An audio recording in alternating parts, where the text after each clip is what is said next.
Grand merci d'être venus si nombreux. Je pense que c'est un des meet-up où on accueille le plus de monde. On n'aura bientôt pas assez de chaises pour accueillir tout le monde.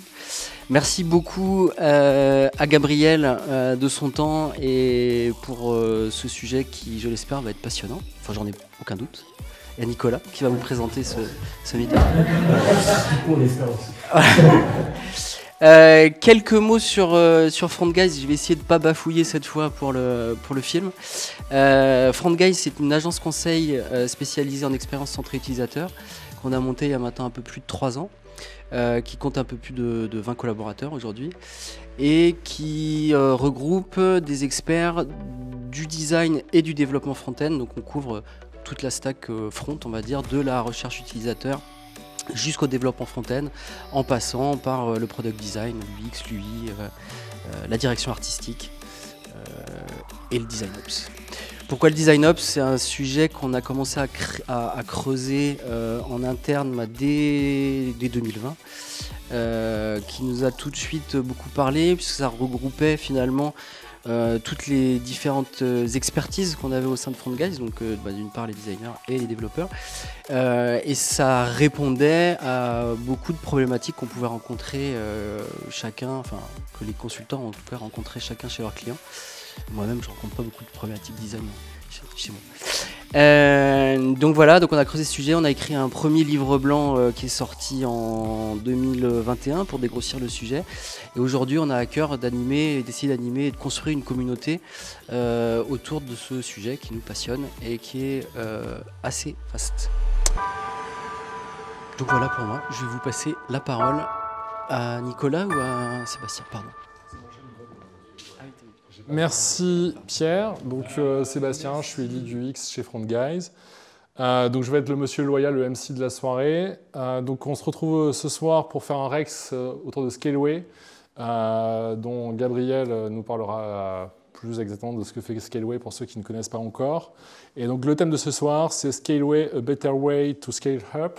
Donc c'est aussi une leçon d'anglais ce soir. Donc c'est double motivation.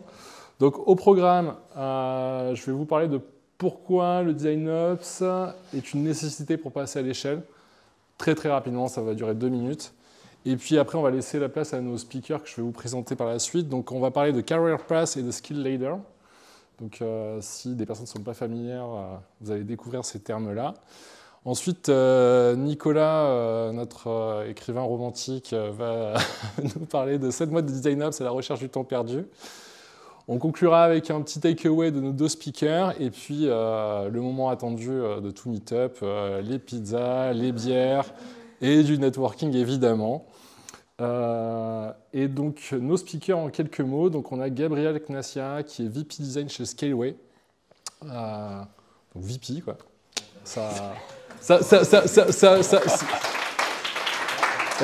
Dans une carrière de designer, VP, c'est quelque chose.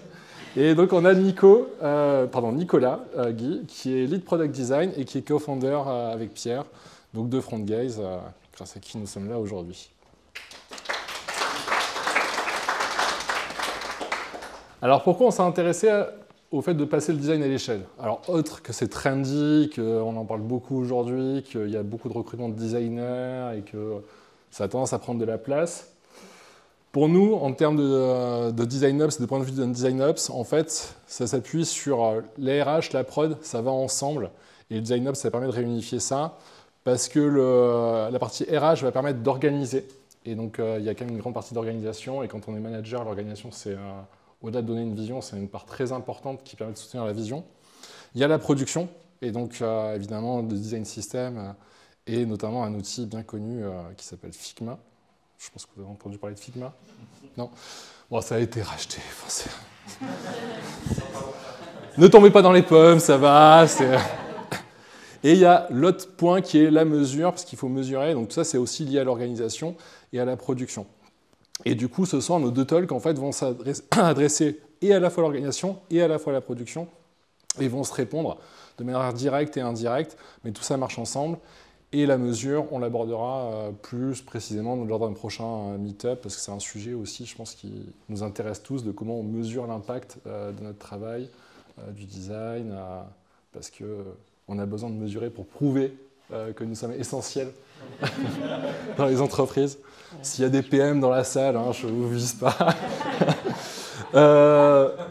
Mais sans plus tarder, je drop le mic à Gabriel qui va nous parler donc du Career Pass et du Skill Slider qu'il a mis en place chez Scaleway. Ah, c'est parfait. Hop là. Hop. Parfait.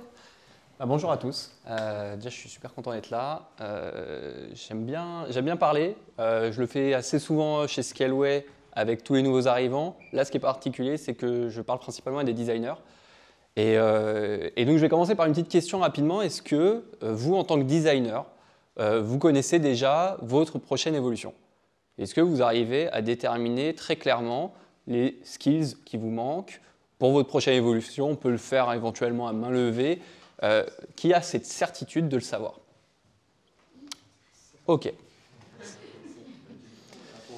Est-ce que cette évolution à laquelle vous pensez, elle est partagée avec votre manager éventuellement? Est-ce que vous savez ce que lui attend de vous? Ok. C'est à peu près ce à quoi je m'attendais, parce que c'est à peu près le cas dans lequel j'étais. On peut lever la main si on le sait. Bah, toi, tu dois le savoir normalement. C'est un peu le cas dans lequel j'étais il y a quelques années.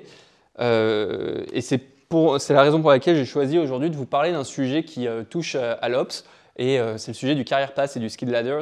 Ça veut dire l'évolution de carrière, le chemin de carrière, pardon, et l'échelle des compétences. Et donc, moi, je suis Gabriel Ignacia, je suis VP Design, comme l'a très bien dit Sébastien chez Scaleway. Et c'est marrant parce que c'est un titre, mais on va en parler aussi pendant le Skills Ladder, à quoi correspond chez nous le titre de VP, mais aussi les autres. Et du coup, Scaleway. Scaleway, je pense qu'il n'y en a pas beaucoup forcément qui connaissent. On a une notoriété qui est encore naissante et on est un cloud provider. Donc vous connaissez peut-être d'autres cloud providers. On ne va pas citer les noms. Et le but, c'est de se focaliser sur celui-ci. On a un cloud provider qui est quand même assez présent au final, puisqu'on a 300 000 clients, on a 130 000 serveurs, 7 data centers. Aujourd'hui, on a plus de 550 personnes chez Scaleway et on a des clients dans plus de 160 pays. Et quand je suis arrivé chez Scaleway il y a un peu plus d'un an maintenant, je suis arrivé dans une équipe design qui était déjà établie à travers deux équipes. Une équipe visual design, dont on a notre head of ici, et une équipe product design qui était toute petite avec principalement du coup Astrid. Et donc j'ai rejoint Scaleway en product designer un peu dans ce contexte-là. Donc ça me permet aussi de caler que je suis product designer et que je ne viens pas forcément du monde du management ou autre. Et puis arrivé un besoin de l'entreprise de grandir et donc de faire ce qu'on appelle un hyperscale. Et en un peu plus d'un an, on a rajouté des têtes, mais aussi plein de petits points violets. Et ces petits points violets, ils vont être aussi remplacés par d'autres personnes sur l'année prochaine. Donc, ça nous a permis de structurer le design.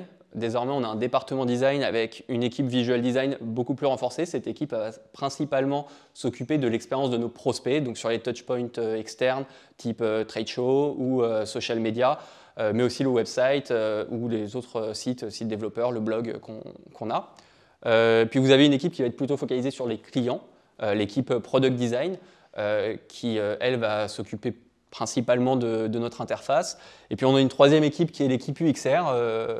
On a Ichin ce soir qui est la manager de cette équipe. Et cette équipe va être plutôt au contact à la fois des prospects et des clients pour découvrir de nouvelles opportunités pour notre produit. Et puis enfin, il y a une nouvelle équipe naissante, l'équipe de l'Ops, un poste qu'occupait Nicolas du coup pendant 7 mois chez nous et qui va être pris par Pantelis d'ici à la semaine prochaine. Et c'est un sujet extrêmement intéressant pour nous qu'on essaye de vraiment développer, de structurer. Et donc voilà un petit peu à quoi ressemble l'équipe aujourd'hui. Le but de cette équipe, c'est de créer la nouvelle expérience, la nouvelle ère de l'expérience développeur. On veut être innovant là-dessus. on sait qu'on est face à des mastodontes, mais on sait qu'on a aussi une carte à jouer là-dessus. Et pour jouer cette carte, on intervient à travers une marque forte qu'on peut reconnaître. Et donc ça, c'est l'équipe Visual Design qui travaille énormément là-dessus. On veut on a une marque audacieuse, on a une marque qui est aussi empathique, qui essaye de comprendre nos utilisateurs.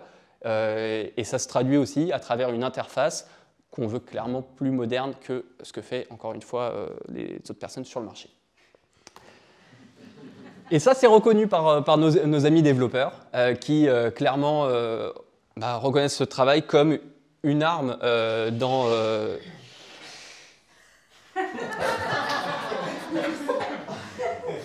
Oui, on a prévu des happenings en fait pendant la soirée.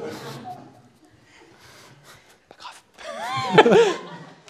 grave. Ouais, comme une arme de poids dans l'expérience développeur. Et donc, comme je vous l'ai dit, on est en plein scale. Quand je suis arrivé, on était 300. Aujourd'hui, on est 550. Donc, ça va très, très vite. La moitié des personnes que je vois aujourd'hui dans les couloirs de Scale Web, je les vois pour la première fois. Donc, c'est toujours un peu particulier. Et donc, comme toute entreprise qui scale, elle a besoin de se structurer. Notamment, là, on va parler pour nous au niveau du design. Et aujourd'hui, on a voulu parler de la structure de carrière au niveau des designers. Alors pourquoi on a besoin de structure? On a besoin de structure pour anticiper ce qui peut arriver dans votre carrière, dans votre équipe, voire même dans votre entreprise. Et si jamais vous ne le faites pas, le risque, c'est de se retrouver avec des phrases comme ça dans les couloirs autour de problématiques de négociation. C'est toujours ceux qui parlent bien qui sont augmentés. Des problématiques autour de l'âge, tu es déjà très bien payé pour ton âge.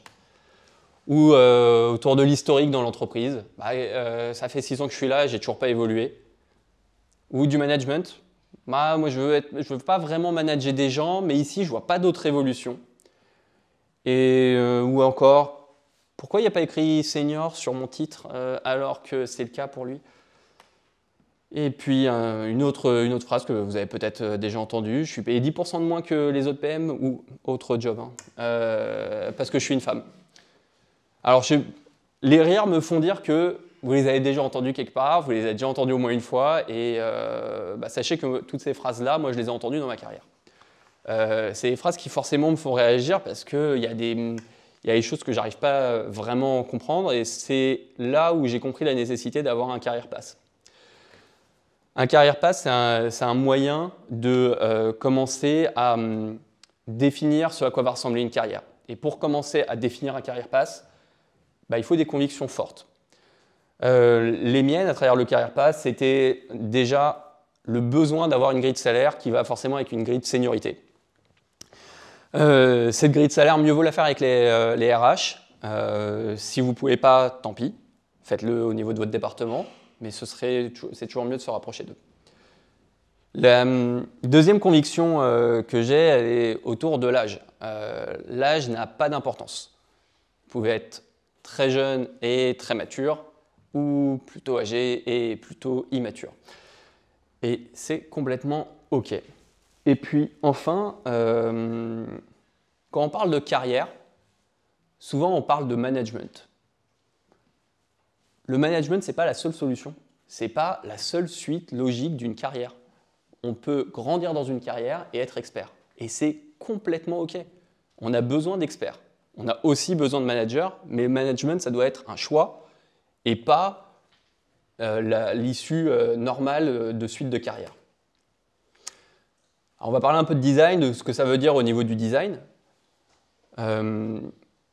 Tout d'abord, le design, c'est un peu comme tous les autres départements, ça a besoin des HR, ça a besoin des RH, ça a besoin de s'aligner avec eux. Et donc nous, on l'a fait, on a fait un travail d'alignement, mais en fait, ce travail il était assez simplifié parce que chez Scaleway, on a la chance d'avoir des ressources humaines qui ont défini des niveaux de seniorité et une grille de salaire qui est partagée avec toute l'entreprise. Ces niveaux de seniorité, chez nous, c'est junior, pro, senior, expert. Chez d'autres, ça va être peut-être intermédiaire ou middle avant de passer senior. Et puis si vous voulez mettre Jedi Padawan, vous pouvez aussi. En fait, c'est votre grille, vous en faites ce que vous voulez. Et donc ces niveaux de seniorité, ils sont définis pour Scaleway avec une définition assez large qui va permettre à chacun des managers de l'explorer à sa façon, de l'exploiter à sa façon. Donc, par exemple, en termes de phase de carrière, le junior, on attend qu'il soit dans une phase de carrière d'exécution, là où le pro fait avec supervision, le senior en autonomie et enfin l'expert de façon proactive. Et chacune de ces petites définitions vont nous permettre d'alimenter notre carrière path et surtout l'échelle des compétences qu'on va attendre à chacun de ces niveaux. Et donc voilà à quoi va ressembler chez nous le career path du designer. On va commencer associate product designer, souvent en binôme avec un product designer avant de passer senior product designer et enfin principal product designer qui est notre niveau d'expert. Et comme je le disais, on peut être expert et ne pas être manager. Le management, c'est un choix. C'est un choix de carrière et chez Scaleway, on choisit pour le management de donner ça avec un certain niveau de maturité en termes d'expertise de design. Donc, pour pouvoir être manager, mieux vaut quand même être passé par le product design. Pour être manager de designer, mieux vaut être passé par le design.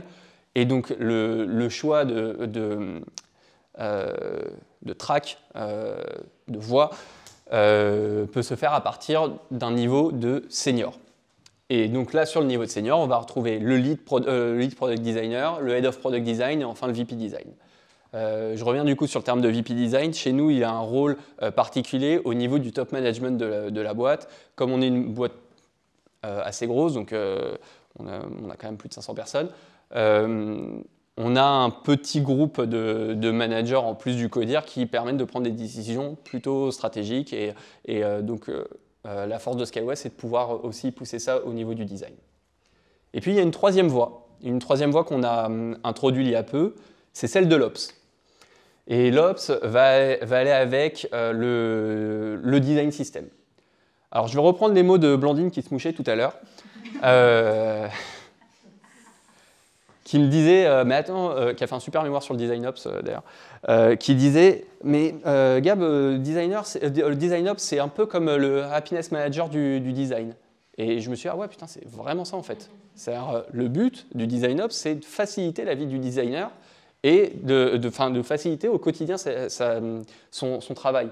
Le design system fait partie de ces éléments-là.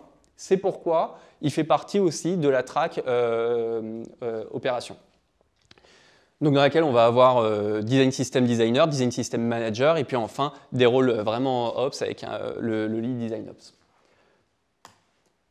Et une fois qu'on a fait ce petit travail, on va définir ce qu'on attend de chacun de ces niveaux. Donc on va commencer par définir des catégories.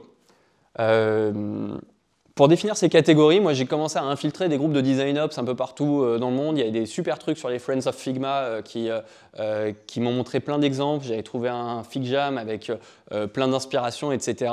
Et ça m'a permis de regarder un petit peu ce que faisaient les autres ailleurs et puis ce que nous on avait besoin de faire en réalité pour que ça fitte à nos besoins en fait, d'entreprise et nos besoins au niveau du design.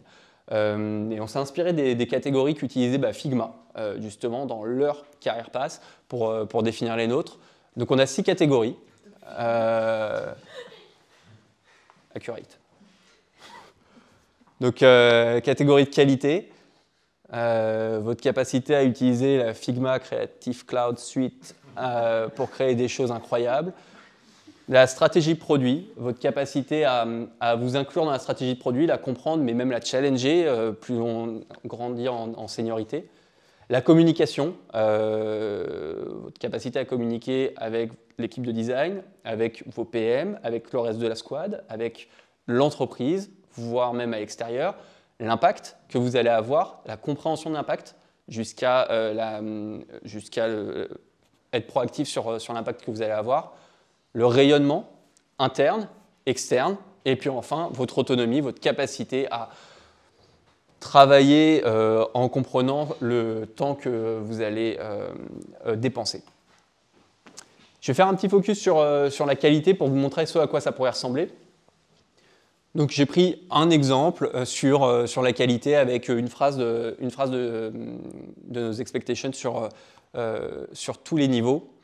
En junior, ce qu'on va attendre d'un product designer, c'est qu'il puisse démontrer qu'il connaît les patterns de design existants, Le pro va savoir quand est-ce qu'il va utiliser des patterns qui existent ou en créer des nouveaux.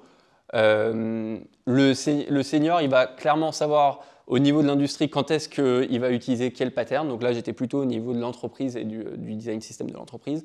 Et puis, il va pouvoir même créer des nouveaux et potentiellement même faire de la recherche sur ces nouveaux patterns. Et puis enfin, l'expert, alors lui, on va attendre qu'il aille plus loin que ça. Nous, on a très peu d'experts, même chez Scaleway, j'ai envie de dire, parce qu'on a des attentes qui sont vraiment assez élevées. Là, ce qu'on attend d'experts, c'est qu'il aille vraiment sur un terrain qui aille au-delà de l'entreprise, mais plutôt global industry design. Et puis, une fois qu'on a fait ça, on était plutôt satisfait du travail qu'on avait fait au niveau du product design. On l'a déployé avec les autres équipes. On l'a déployé déjà avec Visual Design, donc avec des métiers différents, qui avaient potentiellement des branches différentes. Puis on l'a fait avec l'équipe UX Research. Et une fois qu'on avait fait ça au design, on a continué à le déployer. Et on a fait ça avec le Product Management. Et plus récemment, avec la Product Documentation, qui a un rôle très particulier chez nous à partir du moment où on est dans des métiers très techniques. Le Product Documentation, c'est même chez eux qu'aujourd'hui on a les UX Writers, dans le sens où ils sont garants de l'entièreté du wording et de notre interface utilisateur, mais aussi du site de doc et évidemment de la cohérence entre les deux. Et donc tous les métiers, toutes les équipes, donc tous les métiers forcément de l'équipe produit de chez Scaleway sont représentés à travers un Career Pass. Alors aujourd'hui, c'est un document que je peux vous montrer. Hop, non plus. Je sais pas où il est. Il est là. Hop, ça c'est un document qui est aujourd'hui partagé avec l'entièreté du produit, mais même de Scaleway, sur lesquels on va pouvoir avoir par métier, donc un beau document Excel vraiment bien comme il faut. À la base, c'était parti sur Figma, c'était propre et tout, et puis finalement, pour la bonne cause, on a bifurqué sur Excel, et donc on va retrouver les fameuses catégories avec les attentes dans chacune des catégories, donc vous pouvez voir ça ici, et donc on l'a déployé pour chacune des équipes. Voilà. Donc ça, c'est notre document de référence aujourd'hui du Career Pass qui est aligné sur l'ensemble du produit chez Scaleway. On en reparle après. Alors tu pourras m'appuyer. Alors comment ça nous a aidé tout ça? Parce que c'est bien beau de faire des presses et d'avoir des gens qui se mouchent, mais il faut quand même que ça serve à quelque chose. Déjà, ça nous a aidé sur le recrutement. Je vais vous parler d'un cas de recrutement de designer dans mon équipe où j'avais un vrai doute sur le niveau pro ou senior. Je me suis appuyé sur Career Pass et j'ai commencé à mettre des gommettes de chacun des côtés, sur chacune des skills que j'attendais, et ce qui a penché plutôt du côté du Career Pass pro ou senior, clairement a été côté senior, et en fait le Career Pass m'a clairement aidé à me déterminer là-dessus. Un deuxième cas, les talent reviews. Tous les ans, nous on fait des talent reviews pour réévaluer les personnes, leur parler des attentes qu'on va avoir, et donc forcément, on a besoin d'une référence. Le Career Pass est la référence du Talent Review pour nous aider en fait, à mieux les driver. Et puis enfin, lorsqu'on est manager ou manager, on risque d'avoir des conflits un peu qui peuvent revenir sur toutes les phrases qu'on avait plus haut. Le Career Pass est un moyen de devenir objectif face à ce conflit, de devenir factuel et surtout d'aider l'un l'autre à trouver une solution. Donc en résultat, ce Career Pass, il ajoute de l'équité dans l'équipe. À aucun moment ici, on parle de genre, on parle d'âge, d'ancienneté. Ce n'est pas des termes qui rentrent dans le Career Pass. Là, on parle de skills, là, on parle d'attente. Et ça va nous aider aussi à créer de la transparence. La transparence est utile dans une équipe. Si demain, quelqu'un chez Scaleway a envie de savoir le salaire que j'ai, il ouvre la grille de salaire, il regarde le Career Pass et il sait combien je gagne. Et c'est complètement OK, à partir du moment où c'est équitable sur l'ensemble de Scaleway. Et puis enfin, c'est un guide, ce n'est pas un document contractuel. C'est un guide qui est là pour vous aider, que vous soyez manager ou manager. C'est un moyen de rassembler un petit peu ces deux personnes pour être en effet plus factuel et plus objectif face aux évolutions de carrière. Le but dans tout ça, c'est qu'à la fin, vous puissiez répondre à cette question. Voilà, c'est tout pour moi.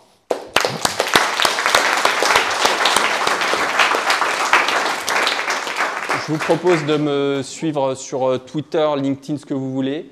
On est en train de discuter avec Audrey, justement, notre CPO, à qui je fais coucou, pour justement publier, enfin mettre de façon publique ce Career Pass. Donc c'est et mon salaire. Transparent chez Scaleway. Et donc voilà. Merci beaucoup, Gabriel. Si vous avez des questions, voilà. n'hésitez pas, je passe le micro. Il y en a... Tu me prends vraiment au bon moment en fait. Merci pour la presse, Gabriel. J'avais une question. Tu parlais justement des différentes étapes entre le junior jusqu'à l'expert. Un nouvel arrivant, vous allez potentiellement recruter. Quels vont être les aspects que tu vas regarder chez lui? Parce que j'imagine que mesurer tous ses skills en entretien, c'est pas possible. Je pense qu'il y a beaucoup d'entreprises qui font des tests, etc. Est-ce que c'est suffisant? Est-ce que c'est là-dessus que tu t'appuies? Est-ce que c'est un portfolio? Est-ce que c'est aussi l'expérience passée? Tu vas me dire qu'il y a de tout, mais si tu peux être un peu plus précis, ça serait intéressant pour le coup. Alors, déjà,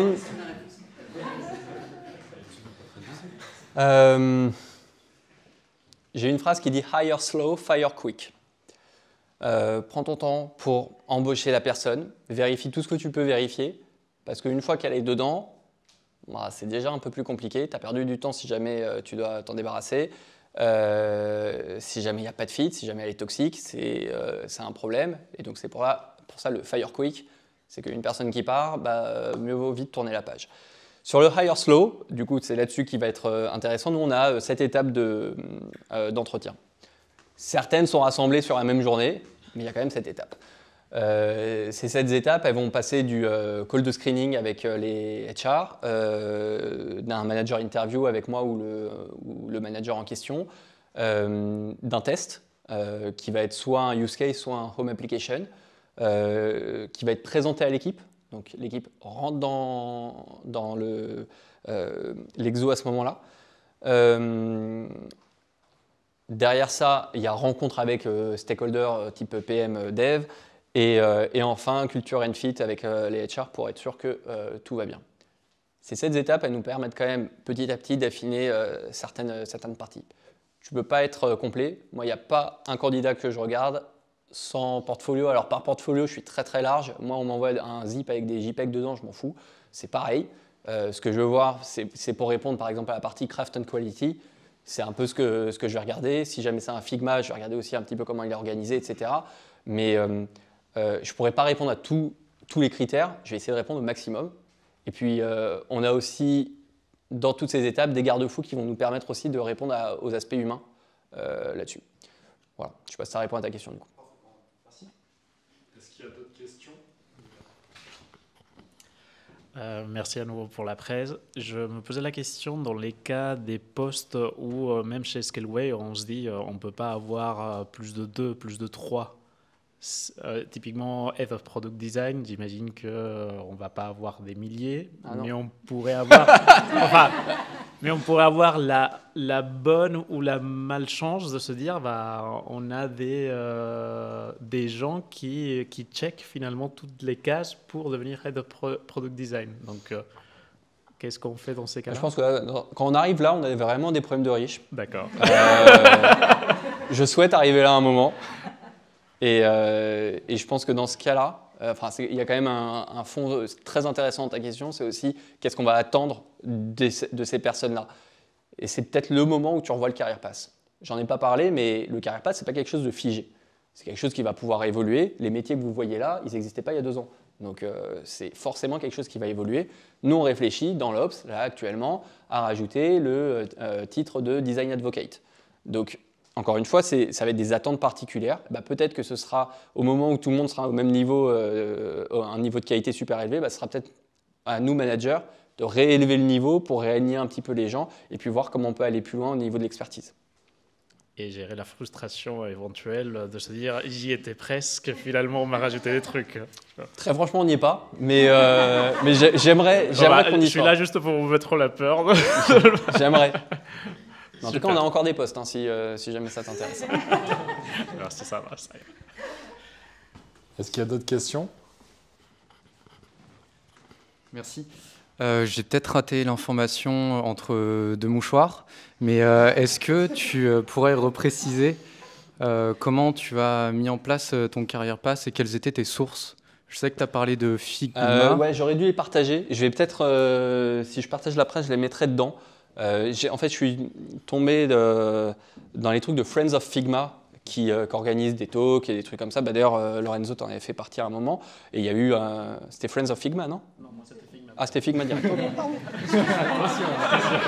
Non, mais je crois que c'est organisé par Figma en fait. Je crois que c'est un truc organisé par Figma qu'ils avaient appelé Friends of Figma. Peut-être je me gourre.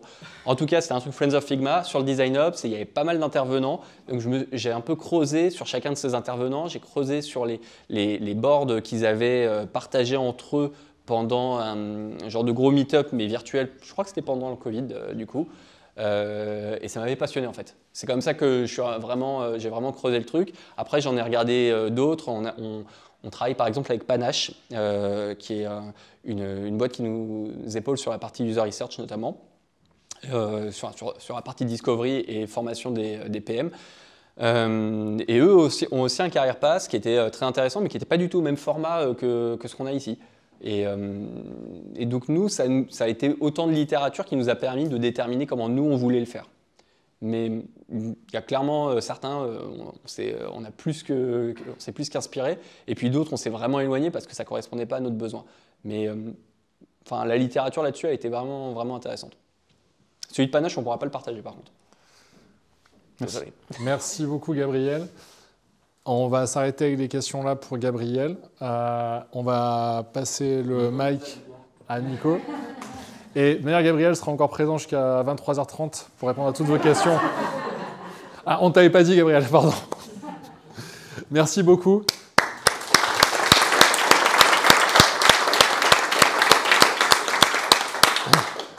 Et donc maintenant, on va écouter Nicolas qui va nous partager son retour d'expérience de sa mission chez Scaleway, où il a passé 7 mois de Design Ops et qu'il a pertinemment nommé à la recherche du temps perdu. Et mais si, c'est proustien. Et après, évidemment, il y a encore tout le temps des pizzas pour continuer à vous poser vos questions.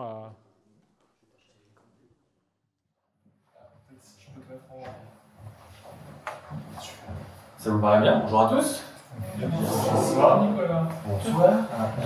Alors, on va parler aussi de Design Ops, et vous allez voir que du coup, c'est pas du tout la même chose, ce qui montre bien l'étendue du Design Ops, puisque là, on va rentrer vraiment dans la production, dans la technique. Donc désolé pour ceux que ça intéresse moyen, mais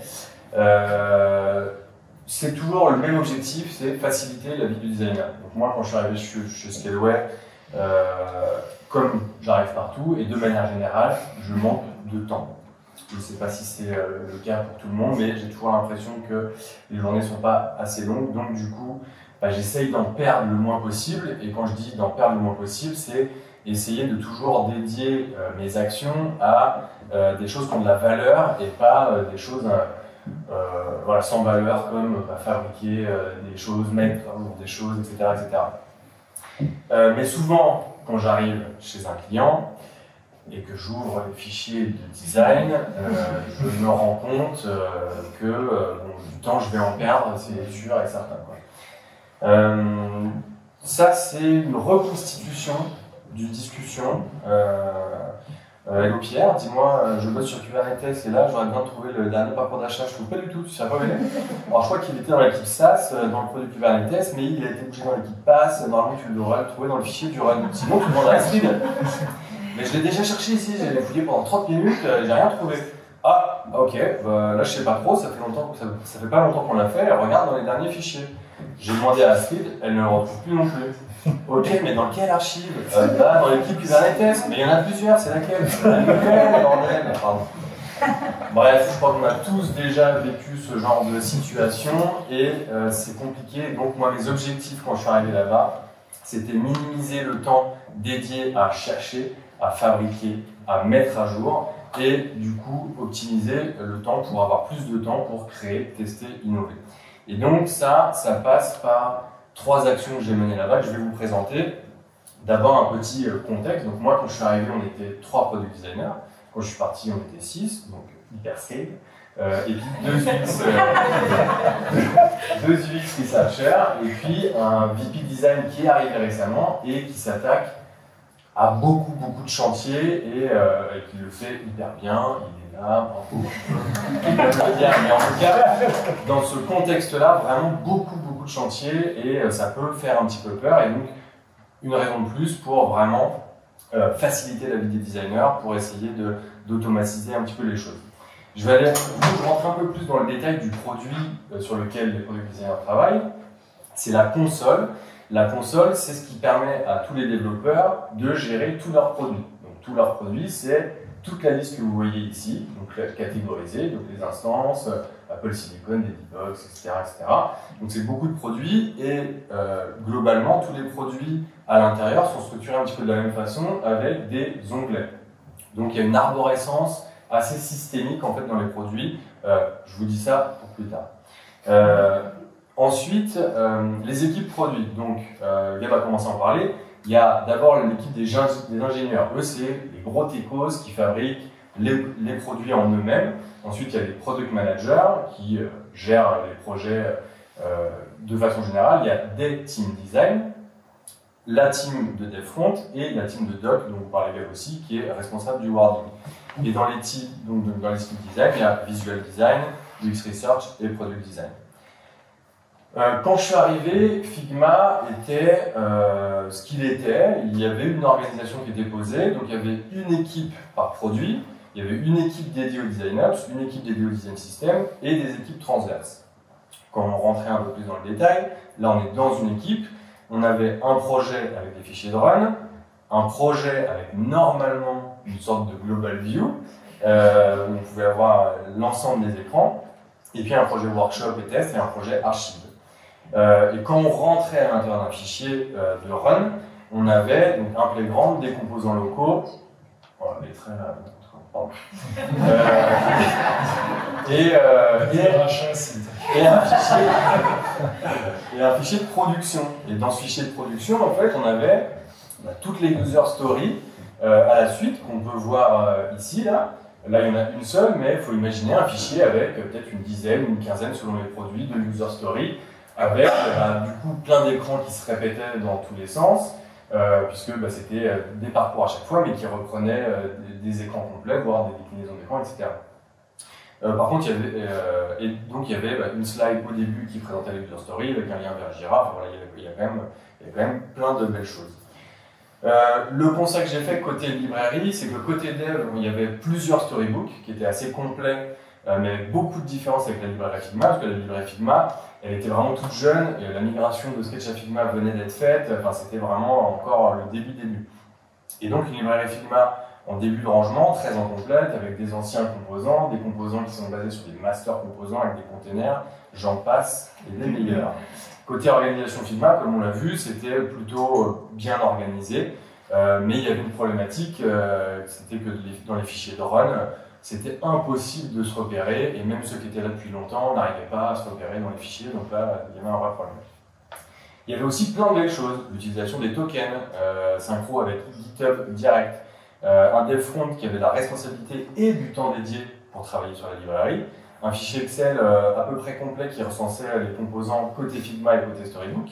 Merci Blandine qui se mouche. Et une product designer motivée et compétente pour m'onboarder. Merci encore Blandine. Donc du coup, j'ai mis 3 process, on va dire, en place. Enfin, j'ai 3 actions en mode test and learn. Parce que moi, j'aime bien avancer, faire tout de suite, réfléchir un peu évidemment, mais pas passer des plombes à réfléchir. Donc j'aime bien mettre en place les choses et puis faire évoluer au fur et à mesure. La première des actions que vous faites, c'est de plus avoir le Wi-Fi. A few moments later. Donc au niveau de la librairie, pour moi il y avait un chantier qui était hyper important à lancer, c'était fabriquer les composants, mettre à jour les composants, faire avancer ça. Donc il nous fallait quelque chose d'évidemment de performant et de systémique, mais surtout de facile à comprendre et à utiliser et de facile à faire évoluer. Donc il y avait beaucoup de sujets à travailler, les règles de construction des composants côté design et dev, les règles de création des composants, la profondeur du système, le flot de vie d'un composant, la documentation, l'organisation Jira, etc. On a réfléchi un petit peu à ça, mais on est très vite parti sur créer en fait un processus tout de suite de création de composants. Je ne vais pas dans le détail, mais globalement c'est un arbre de décision qui commence par je suis en train de créer soit un écran, soit une fonction, soit un produit, et j'ai besoin d'un composant. Donc déjà, je peux aller dans une documentation qui me dit est-ce que j'ai vraiment besoin d'un composant pour vérifier, est-ce que c'est quelque chose qui se répète vraiment, est-ce que c'est adapté, etc. Et donc, en fonction de mes questions et de mes réponses, soit je peux trouver le composant, il existe, mais il est mal documenté, donc du coup, je vais le documenter, soit il n'existe pas, donc je le crée, etc., etc. Et tout ça pour déboucher en fait sur un double rituel, enfin deux rituels différents. Le premier rituel, c'est une design review où en fait, pendant la semaine, chaque designer qui a un besoin de composant va le mettre à un endroit de Figma dans une sorte de playground et va dire, voilà, et puis il va créer un ticket dans Jira pour dire, voilà, moi j'ai un nouveau besoin qui pourrait être un composant, donc voyons ça ensemble. Et donc toutes les semaines, on avait 1 heure de design review entre designers pour réfléchir à ça, faire du benchmark, regarder ce qui se faisait ailleurs et puis créer le composant. Et puis le jour d'après, on avait 1 heure de design review avec les devs, de component tech review du coup, avec les devs, où on discutait du composant, on regardait comment il était fabriqué, on prenait leur retour, et voilà. Et si c'était prêt, ça allait directement en développement. Si c'était pas prêt, on retravaillait dessus la semaine d'avant, la semaine d'après, et puis on le reproposait à la review d'après. Donc on a quand même, en amont, travaillé ensemble avec les développeurs pour savoir qu'est-ce qu'ils attendaient comme information, mais en fait, on s'est rendu compte que ça a évolué en permanence. À chaque fois qu'on faisait une tech review, on s'apercevait que Figma nous a beaucoup aidé pour fabriquer des composants qui ressemblent à comment on fabrique les composants, les devs des composants, mais au final, il y a encore quand même pas mal de différences, et je crois qu'on n'a pas vraiment tout à fait le même schéma de pensée, et donc forcément, on a beaucoup appris les uns des autres, et en fait, ça a évolué de semaine en semaine vraiment énormément, et je crois que si j'y serais encore, je crois que ça continuerait d'évoluer. Donc on a quand même défini des bases, genre qu'est-ce qu'il faut vraiment côté dev pour que le ticket soit, pour que le composant soit ready, côté design c'était quoi les mêmes conditions, etc. Et puis effectivement, au bout d'un moment, on a commencé à prendre nos habitudes, et puis on finit par une recette. Donc on a été, en fait il y a une équipe design qui a été créée dans GitLab, et quand un composant était prêt à être mergé, on avait une notification, et un designer devait forcément valider le composant après la recette. Donc en fait, il y avait une branche spécifique du storybook où on pouvait aller voir le composant, le tester, regarder si tout était nickel, et si tout était nickel, on validait, et là, il pouvait être mergé et mis en prod. Donc déjà, ça, c'était vraiment hyper intéressant, hyper enrichissant, et c'est quelque chose qu'on prône beaucoup chez FrontGuys, c'est vraiment le rapprochement des designers et des développeurs. Pour nous, c'est vraiment quelque chose d'essentiel, mais vraiment d'essentiel pour faire des produits performants et innovants. Et notamment dans le cadre d'un design system. Au niveau de l'organisation Figma, on a fait quelques changements qui ont été fortement inspirés de Bonjour RATP, qui a été dirigé par Lorenzo qui est présent ici, qui avait fait un rec justement, pas avec les Friends de Figma, mais avec Figma, qui avait fait un très beau retour d'expérience, qui nous avait été partagé par LinkedIn, qui nous avait dit regardez ce qu'ils ont fait, c'est génial, etc. Et effectivement, moi j'avais déjà l'habitude de faire un peu des flows pour essayer de comprendre comment diriger dans les écrans, etc. Mais là, ils étaient passés vraiment au level supérieur, donc évidemment, on s'en inspirés. Donc je vais passer assez vite parce qu'il y a un Rex qui est présent sur YouTube que vous pourrez aller voir après évidemment. Mais voilà, quand améliorer l'organisation Figma? Quand par exemple on est dans le projet Run et qu'on a tout ça comme fichier et qu'on te demande d'aller chercher une fonctionnalité, tu te dis là il est temps de travailler l'organisation Figma. Donc pourquoi améliorer l'organisation Figma? Pour qu'on ait quelque chose de scalable, avec une logique claire, avec des structures et des noms de fichiers clairs et compréhensibles par tout le monde, quelque chose de très complet, avec une vue globale du produit pour vraiment avoir cette vue globale qui permet de comprendre vraiment l'ensemble des parcours et pas juste sous forme de user story. Et puis, quelque chose qui est à jour en permanence, quoi, parce que ça, c'est pareil, on aurait pu faire une autre discussion au début de la presse sur je comprends pas, il y a 15 versions de composants, il y a 15 versions d'écran, c'est lequel le bon, impossible de savoir. En fait, l'objectif, c'est que tout designer ou membre de l'équipe produit peut trouver n'importe quel fichier sans aide ni explication. Parce que c'est aussi ça que j'aime bien moi dans le design, c'est un peu ma façon, qui peut être reprochée des fois, mais je suis pas fan de grosses documentations. C'est-à-dire que moi, si on me dit j'ai un Confluence avec 10 pages de documentation pour comprendre comment je dois travailler, moi ça le fait pas. J'ai besoin que ça soit intuitif, j'ai besoin que ça soit comme un outil aujourd'hui où on n'a plus besoin de regarder le mode d'emploi, il faut que ça marche, il faut qu'on comprenne tout de suite. Donc du coup, on a défini quand même une philosophie et des principes. Il faut que ça soit super intuitif à explorer, super rapide à produire et super à jour en temps réel, donc avoir une vraie source de vérité unique et super intuitive.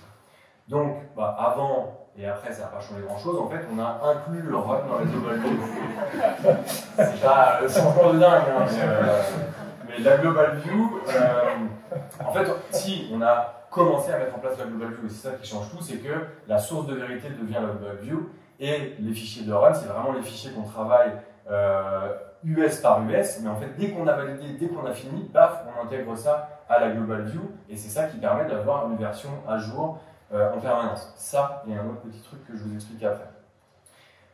Au niveau de l'organisation des fichiers, à l'intérieur des fichiers, c'est ce que je vous disais tout à l'heure, on a quelque chose d'assez systémique, puisque tous nos produits sont gérés sous forme d'onglets. Donc effectivement, on s'est servi de cette structure pour la même structure des fichiers. Donc, déjà là, on a un produit avec des onglets et on a un fichier à l'intérieur, on a des onglets. Donc déjà, le parallèle est beaucoup plus facile à faire, on comprend où on est. Parce qu'effectivement, on avait des produits qu'on ne pouvait pas mettre la global view du produit sur une seule page, c'était trop gros. Donc on divise par onglet, comme c'est divisé sur le produit. Ensuite, on a les fichiers du run. Donc là, pour le coup, ça marche comme tous les fichiers de run, mais on part à partir de la global view. On va choper les écrans dont on a besoin dans la global view. On travaille son US, on fait des modifications, et puis une fois que c'est fait, on réintègre à la Global View. Et donc les fichiers de run, ils peuvent disparaître, c'est pas grave, du moment qu'ils sont validés et intégrés à la Global View, on n'en a plus besoin. Donc c'est vraiment du travail temporaire, on va dire. Les user flow, et c'est là qu'on entre vraiment dans ce que vous pouvez retrouver sur la TV, donc je vais passer assez rapidement, mais globalement ça sert à se repérer très facilement, mais pas que ça. Ça crée, en fait, quand on la fabrique, la Global View, ça a des bienfaits aussi. Parce qu'on se rend compte des erreurs potentielles qu'il y a dans le parcours. Donc, du coup, on crée des expériences qui sont plus fluides. On se confronte vraiment à l'enchaînement des différents écrans. Et on évite d'oublier des écrans dans les parcours. Donc, comment ça marche? Le flow, je vais vous le montrer après dans le fichier. Le flux, il est construit d'une façon horizontale. Et ça, c'est juste les actions de l'utilisateur. Donc, c'est vraiment temporaire, quoi. Quelque chose dans le temps, quoi. Donc ça affiche la progression de l'utilisateur. Et par contre, côté vertical, et là il me manque une slide, et après, voilà, le vertical flow. Donc évidemment, chaque écran unique, et puis il peut y avoir plusieurs fins de parcours, parce qu'effectivement, en fonction de l'action de l'utilisateur, il va pouvoir finir son parcours à un moment donné ou à un autre moment. Et donc chaque écran est unique, et donc on a des petits blocs comme ça qui disent voilà, là tu as fini ton parcours, donc tu cliques ici et ça va te rediriger vers la suite du parcours. Le vertical flow, pour le coup, c'est toutes les déclinaisons et toutes les variations d'écran, parce que dans un produit, on va repasser peut-être 10 fois par le même écran, mais des fois il y aura un toaster, des fois il y aura un sous-menu, des fois, bref, c'est toutes les déclinaisons d'écran. Donc pareil, pour se repérer, c'est hyper pratique, on a vraiment le parcours de la façon horizontale et puis les déclinaisons d'écran de façon verticale qui permet en plus de faire une comparaison tout de suite pour voir s'il y a des erreurs. Les conditions, évidemment, je commence un parcours, Selon si je suis un utilisateur avec abonnement ou quel type d'abonnement, je ne vais pas aller forcément sur la même page. Donc, on peut mettre des conditions pour comprendre qu'il y a une condition et qu'on ne va pas au même endroit en fonction de ces conditions-là. Là, il y avait un schéma, mais il n'y a plus de schéma. Et on parle je parlais du cas par défaut. Là, c'est un truc assez typique à Scaleway, donc c'est pas grave qu'on n'ait pas ça.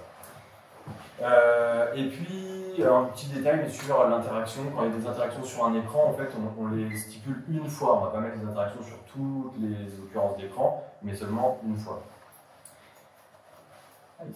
Voilà. Alors là, bravo, je ne sais pas ce qui s'est passé, mais il y a des bugs. Vous savez, je vois que ça.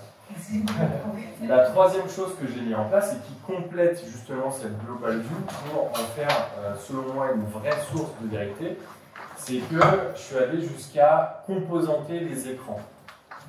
Je m'explique. Aujourd'hui, on a fabriqué des templates composants pour chaque écran dans le parcours. Pourquoi on a fait ça?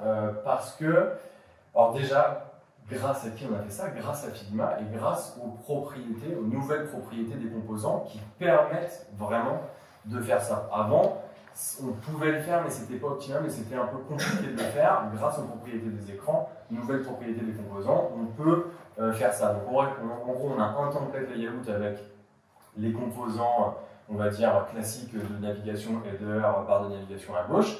Et puis à l'intérieur, le contenu, c'est des composants locaux. C'est des composants locaux qui sont basés sur les composants de l'identity system, mais c'est des composants locaux, et c'est là que le vrai contenu va être rentré. Là, c'est un petit focus sur les swaps et les booléens, mais c'est donc les propriétés, les nouvelles propriétés des composants. On peut effectivement swapper des composants pour changer son contenu, et puis afficher des composants, ne pas afficher des composants, et puis il y a la position absolue qui permet de placer des éléments comme une modale, par exemple. Avant, si on voulait placer une modale sur un écran Figma, on ne pouvait pas, sur un écran auto-layouté, je parle, hein, qui fait des écrans encore sans auto-layout. Et donc avant, on ne pouvait pas, et maintenant, on peut grâce à cette position. Voilà.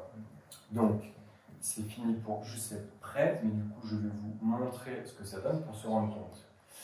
Donc ici, on est sur le produit sur lequel je travaillais, qui s'appelle Domain NDNS. Et donc si je sélectionne un écran ici, et que je vais dans Edit, et que je vais dans Select, All with et the same instance, et bien voilà, on se rend compte qu'en fait tous les écrans de ce parcours ils sont issus du même composant.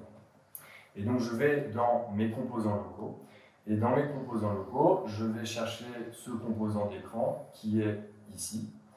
Et donc j'ai ce composant d'écran, et à côté, j'ai tous les composants locaux. Donc sur cet écran, il y a la possibilité d'avoir 8 toasters différents pour valider les actions des utilisateurs.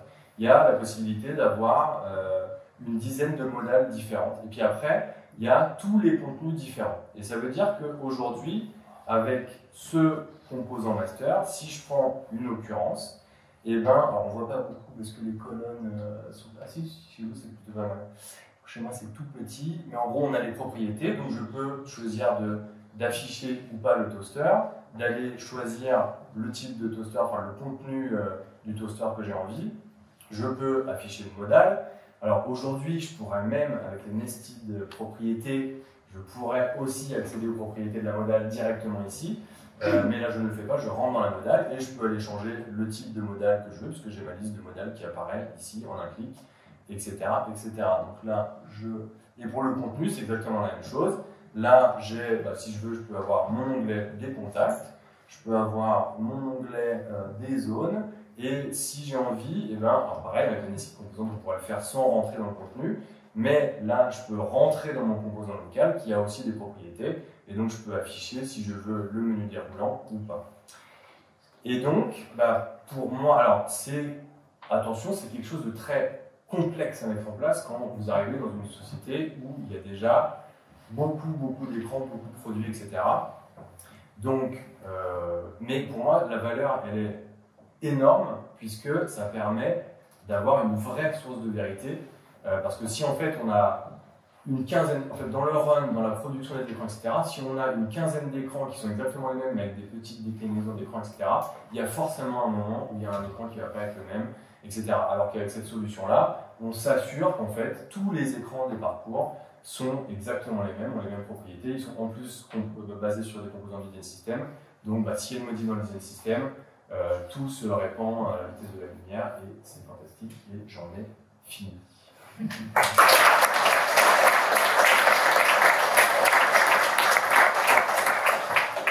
Merci beaucoup Nicolas pour ce retour d'expérience sur Figma.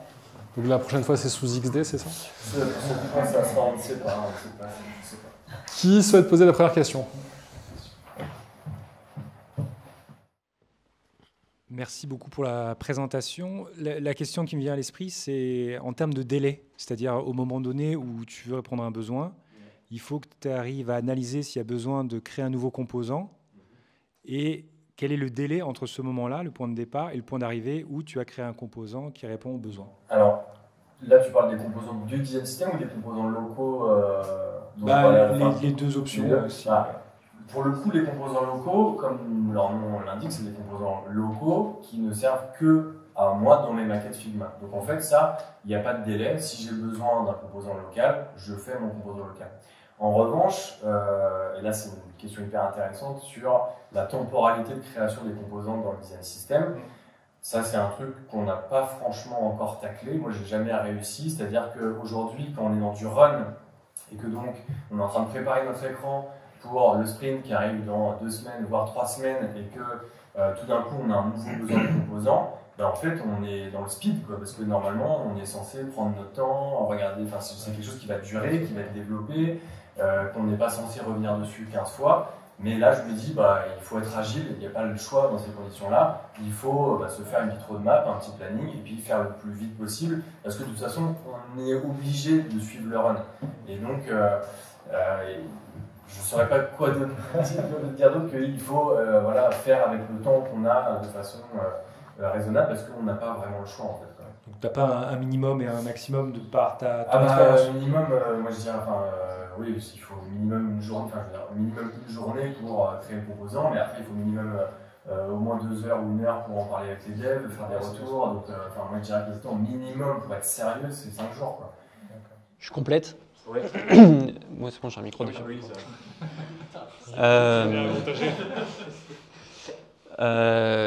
En fait, il nous faut 2 semaines. C'est-à-dire, le vrai minimum, il est sur 2 semaines parce que la prod, elle va se faire sur 2 semaines. Donc, et les rituels qu'on a placés sont placés pendant ces 2 semaines. Donc, en fait, le minimum réel entre le besoin et la mise en prod, c'est 2 semaines. Mais c'est le minimum. Il y a clairement des composants qui traînent encore dans notre backlog. Une autre question?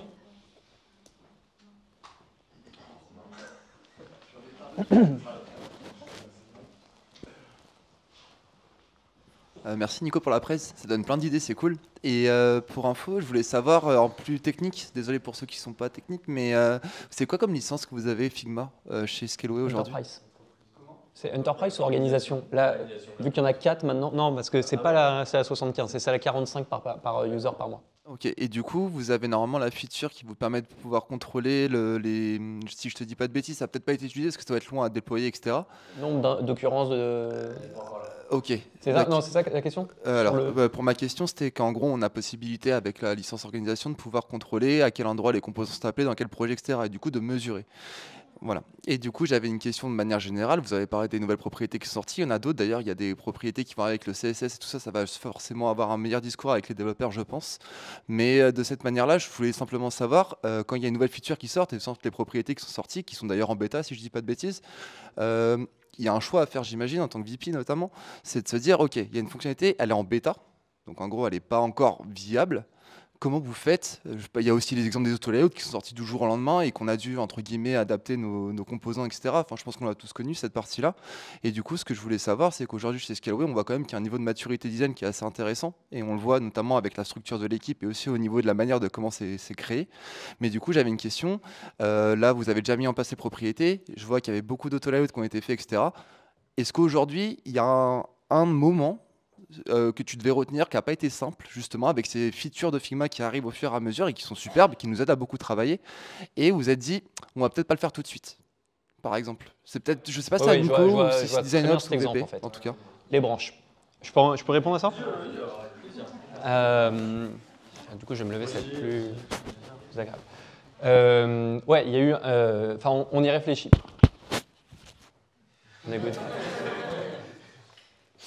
On y réfléchit forcément beaucoup. On est dans un niveau de maturité bien, pas non plus le plus haut au niveau du design, mais on est bien. Après, il y a une autre question qui rentre en compte, et ça, c'est quelque chose que je fais rentrer en compte à peu près à tous les niveaux dans toutes les boîtes que j'ai côtoyées. C'est à quel point on est prêt à utiliser de la bêta sur de la prod. Et à quel point on est confiant sur le fait que ce produit bêta va vraiment voir le jour derrière et pas être abandonné. Je mets ça même au niveau des outils. Le choix de Figma, c'est un choix où on s'est dit le truc est solide, ne va pas tomber.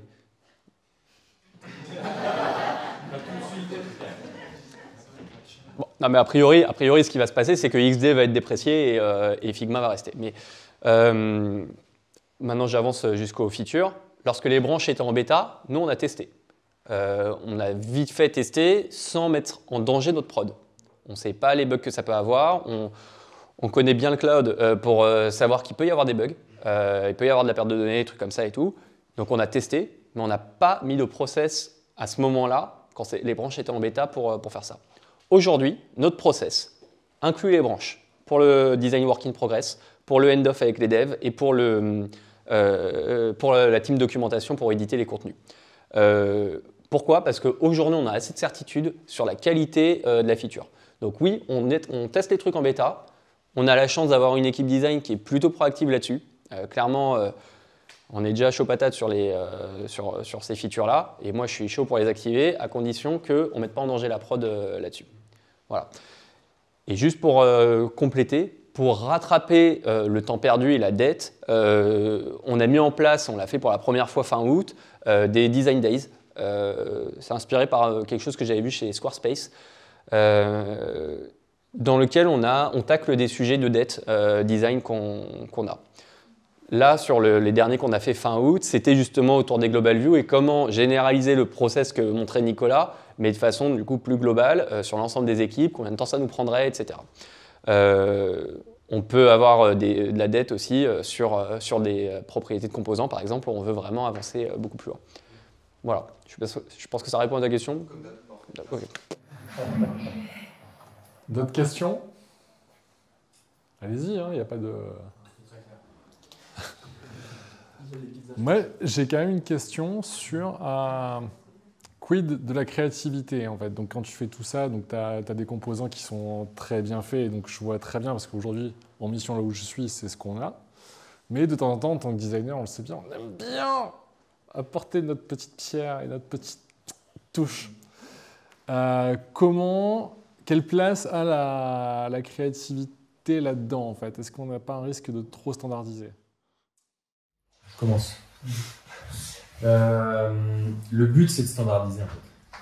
Donc, en fait, la créativité, pour moi, c'est très personnel, hein, mais pour moi, la créativité, elle est au début. C'est vraiment quand tu fabriques tes fondations, quand tu fabriques tes premiers écrans, tes premiers composants, etc. Après, elle peut intervenir de façon ponctuelle quand tu as un nouveau composant, un nouveau pattern à faire, etc.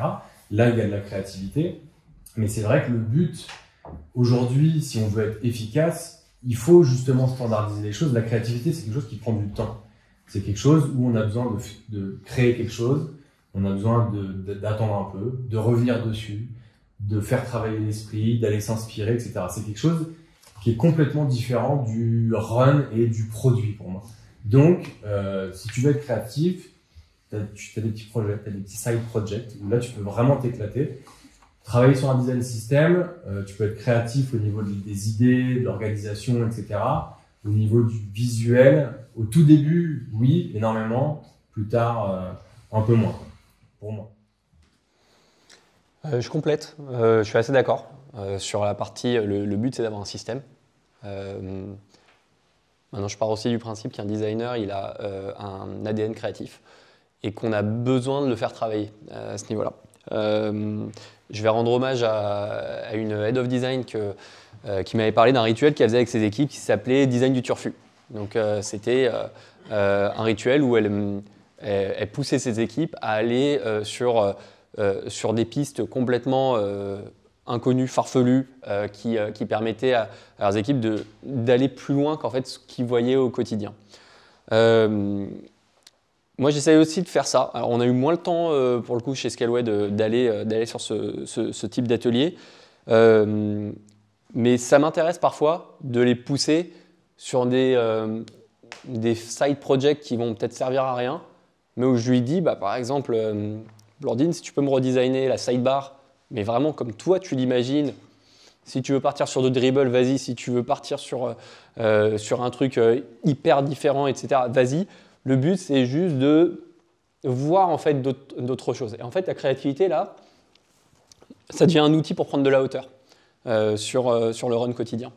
Donc, c'est pas quelque chose qui va être actionnable forcément tout de suite, mais c'est quelque chose qui va nous permettre de s'écarter 2 secondes du système pour voir si le système il est OK et repasser dedans.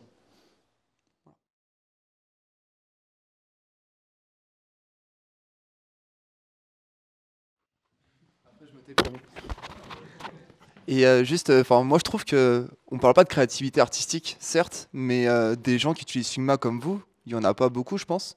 Et il y a quand même cette partie créative que je trouve peut-être au niveau de l'Ops, peut-être, je sais pas comment on pourrait l'appeler, mais c'est que je pense que par exemple, moi dans l'entreprise dans laquelle je travaille, chez Ulysse par exemple, on utilise un design system, certes, mais on a d'autres méthodes de le faire. Ça marche très bien parce qu'on n'est pas aussi gros que vous, mais c'est super inspirant de pouvoir voir qu'on peut arriver à un résultat comme celui-ci aussi. Donc pour moi, il y a une part de créativité. On ne parle pas de créativité artistique, mais quand même dans la manière de travailler, et ça, c'est quand même pas mal, je trouve. Je pense que là-dessus, vraiment, je rends à César ce qui appartient à César. Lorenzo, il y est et son équipe, il y est pour beaucoup. Hein. C'est vraiment une méthode à partir de laquelle on s'est inspiré et qui nous a inspirés. Et ça a été une base de travail pour nous. Alors, on en reparle. On a parlé la semaine dernière sur nous, comment ça pourrait nous aider, les bloqueurs qu'on pourrait voir là-dessus, etc. Mais clairement, il y a eu une base de travail créative là-dessus et ça nous a inspiré pour qu'on puisse travailler. En fait, c'est aussi ça qui nous motive. Il y a un côté un peu motivant sur le système. Next sujet. Avant d'aller aux pizzas et de continuer à vous poser vos questions, moi j'ai une dernière question à vous poser, Nicolas et Gabriel. Si vous deviez nous partager vos 3 conseils là, avant qu'on mange les pizzas, on a eu beaucoup d'infos, et les 3 choses que vous voulez qu'on retienne. Ça peut être une, hein. Ça peut être un conseil. Mais un conseil, parfois, on vaut 3, quoi. Donc, vas-y.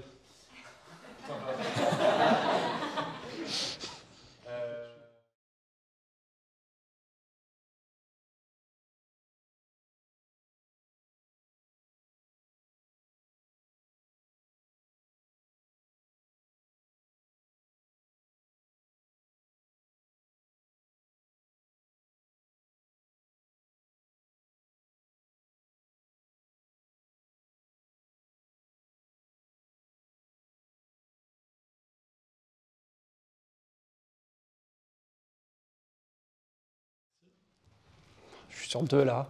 Ah, vas-y, 2, allez, c'est bien. 1 et 2, ça fait 3. Ouais, voilà.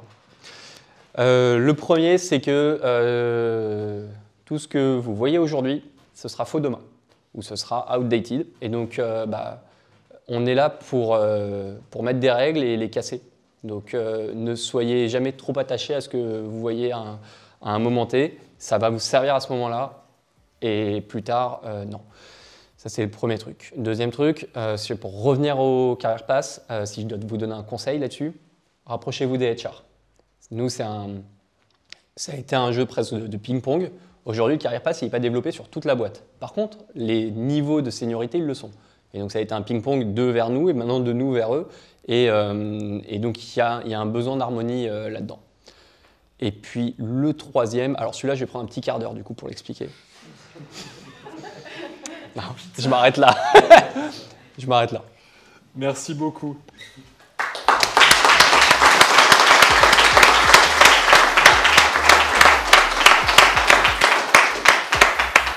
Donc le mois prochain, on s'intéressera à Axure, comme vous pouvez le voir. Non, le mois prochain, notre meet-up sera consacré à Figma. Et donc le programme, on vous l'annoncera prochainement. Et donc ce sera un meet-up Figma-centrique, au-delà des questions d'actualité. Hein. C'est vraiment pratico-pratique, un meet-up sur vraiment, on va rentrer dans l'outil et comment on peut utiliser Figma, toujours autour de la question du design ops. Donc c'est pas nécessairement qu'un usage Figma UI, un usage Figma design ops. Et ben maintenant, ce que vous attendiez tous depuis la fin des conseils, Drink Time, merci beaucoup.